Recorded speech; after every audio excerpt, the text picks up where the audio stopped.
Dongeng Bahasa Indonesia. Laut Asin. Pada suatu ketika, hiduplah dua bersaudara di sebuah desa. Yang sulung begitu kaya raya, sedangkan yang bungsu sangat miskin. Yang sulung akan menghabiskan banyak uang di tiap festival, ketika yang lain tidak punya apa-apa, bahkan tidak punya makanan ataupun pakaian untuk dikenakan. Keluarga si bungsu lebih sering kelaparan karena mereka tidak mempunyai uang. Suatu hari, dia memutuskan untuk meminta bantuan pada kakaknya. Kakak, anak-anakku sangat kelaparan. Mohon, pinjami aku uang. Aku akan membeli makanan untuk mereka. Kau selalu datang untuk meminta uang. Aku tidak punya apa-apa untukmu. Pergi sana. Sakit hati karena kata-katanya, si bungsu pergi dari situ. Di perjalanan pulang, dia berjumpa dengan tua. Dia sedang membawa setumpuk kayu. Oh, tunggu dulu. Ini pasti berat. Biar ku tolong kau membawanya. Terima kasih. Ada apa, nak? Kenapa kau terlihat cemas? Aku tidak tahu harus apa. Keluargaku kelaparan dan aku tidak bisa membawakan makanan untuk mereka. Aku putus asa. Aku harus apa? Begitukah? Aku bisa menolongmu. Jika kau menolongku membawa tumpukan kayu ini ke rumah, aku akan memberimu sesuatu yang bisa membuatmu kaya. Baiklah. Dia membawakan tumpukan kayu itu dan mengikuti pria tua itu ke rumahnya. Terima kasih, nak. Kau bisa simpan di sini. Semoga Tuhan memberkatimu dan membuatmu kaya. Pria tua itu memberikan sebuah roti manis dan berkata, Ambil ini dan bawa ke hutan. Saat kau sedang berjalan, kau akan menemukan 3 pohon plum. Ada bukit di balik pohon itu. Jika kau lihat lebih dekat, masuklah ke gubuk itu. 3 kurcaci tinggal di sana. Mereka suka dengan roti manis. Mereka pasti akan membeli roti ini darimu. Berikan pada mereka, tapi jangan meminta uang sebagai gantinya. Tapi, mintalah penggiling yang terbuat dari batu. Mengikuti instruksi pria tua itu, dia pergi ke hutan. Setelah melewati beberapa pohon, dia tiba di satu pohon. Saat dia melihat lebih dekat, dia sadar ada 3 pohon plum berjajar di sana. Saat dia berjalan menuju pohon itu, dia melihat tepat di belakangnya ada sebuah gubuk kecil. Saat dia memasuki gubuk, para kurcaci mulai berteriak padanya. Siapa kau? Dan bagaimana kau bisa masuk? Aku... Dia pasti pencuri. Apa yang akan kau curi? Apa? Aku bukan pencuri. Aku... Pada saat itu, para kurcaci melihat roti manis di tangannya. Dengan segera, kemarahan mereka hilang. Salah satunya berkata, Kami menginginkan roti manis itu. Kau boleh ambil apapun sebagai gantinya.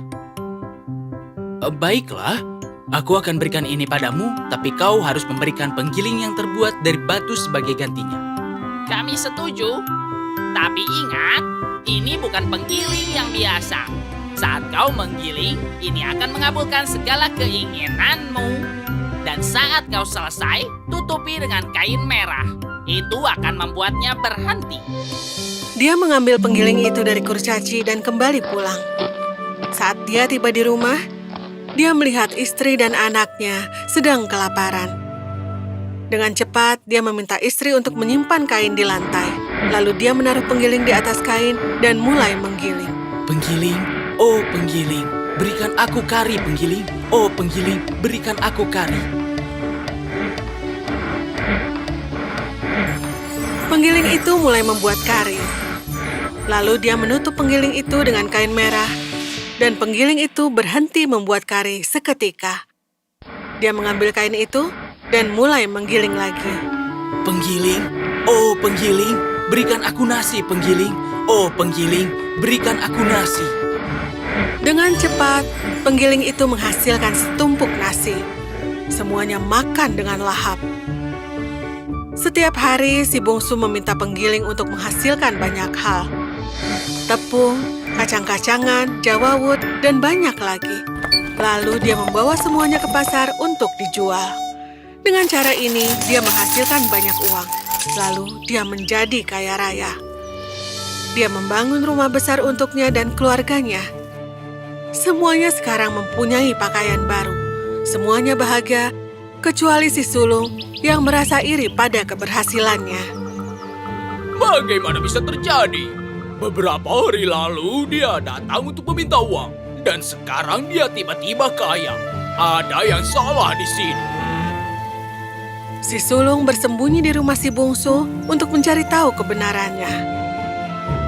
Tidak butuh waktu lama untuk mencari tahu.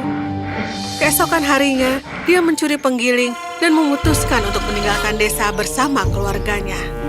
Ayo, cepat pergi. Dekat dengan desa itu, ada sebuah pantai. Dia tiba di pantai dan pergi bersama keluarganya dengan perahu ke negeri yang jauh. Di perjalanan, dia memutuskan untuk mencoba penggiling itu. Penggiling? Oh, penggiling. Berikan aku garam, penggiling. Oh, penggiling. Berikan aku garam. Penggiling itu langsung menghasilkan garam. Tapi sekarang, si sulung tidak tahu bagaimana untuk menghentikan penggilingnya. Penggiling terus menghasilkan garam, dan perahu itu terlalu berat, lalu menenggelamkan semua orang di atasnya. Jika saja dia tidak musuh, sudah bisa hidup bahagia. Inilah kenapa kita tidak boleh iri dan harus tetap bahagia dengan apa yang kita punya. Inilah yang terjadi kalau meminta terlalu banyak. Jangan kau bandingkan dirimu dengan temanmu dan meminta mainan baru pada orang tuamu.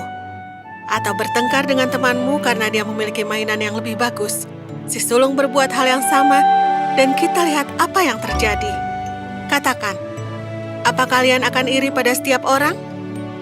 Tidak akan. Kita tidak akan melakukan kesalahan itu. Tidak akan, kita tidak akan melakukan kesalahan itu.